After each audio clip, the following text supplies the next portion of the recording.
മലയാറ്റൂരിൽ 19-കാരിയുടെ മരണം കൊലപാതകം. ചിത്രപ്രിയയുടെ ആൺ സുഹൃത്ത് അലൻ കുറ്റം സമ്മതിച്ചു. കൊലപാതകം മദ്യലഹരിയിലാണെന്നാണ് പ്രതി പോലീസിനോട് പറഞ്ഞത്.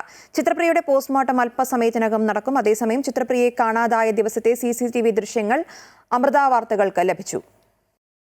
കിരൺ ചേരുന്നുണ്ട് വിശദാംശങ്ങളുമായി. കിരൺ, കഴിഞ്ഞ ദിവസമാണ് ഇത്തരത്തിലൊരു ഞെട്ടിക്കുന്ന ഒരു കൊലപാതക വാർത്ത മലയാറ്റൂരിൽ നിന്ന് വന്നത്.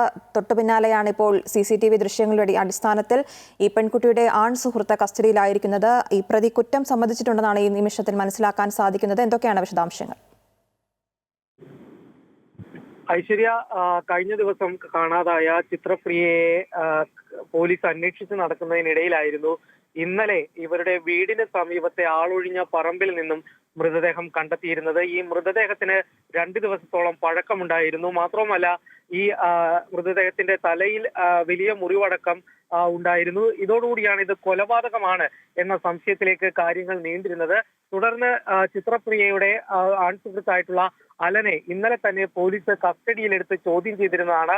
ചോദ്യം ചെയ്യലിൽ കൊലപാതകമായിരുന്നു താൻ ചെയ്തത് എന്നുള്ളൊരു കാര്യം അലൻ സമ്മതിക്കുകയുണ്ടായിരുന്നു. ഈ പെൺകുട്ടി ഇയാളുമായി വളരെ കുറെ നാളുകളായി തന്നെ സുഹൃത്തുക്കളായിരുന്നു. ഈ പെൺകുട്ടി ബാംഗ്ലൂരിലാണ് പഠിച്ചിരുന്നത്. കഴിഞ്ഞ ദിവസം അവധിക്ക് വേണ്ടി നാട്ടിലേക്ക് വന്ന സമയത്ത് പിന്നീട് വീട്ടിൽ നിന്ന് വിളിച്ചിറക്കി കൊണ്ടുപോവുകയും അതിനുശേഷം കൊലപ്പെടുത്തുകയായിരുന്നു എന്നുള്ളൊരു കാര്യമാണ് പ്രതി സമ്മതിച്ചിരിക്കുന്നത്. മദ്യലഹരിയിലായിരുന്നു ഈ കൊലപാതകം നടത്തിയത് എന്നുകൂടി ഇയാൾ സമ്മതിക്കുകയുണ്ടായിരുന്നു. ഏതായാലും ഈ സുഹൃത്തായിട്ടുള്ള അലനെ ഇപ്പോൾ പോലീസ് അറസ്റ്റ് രേഖപ്പെടുത്തിയിട്ടുണ്ട്.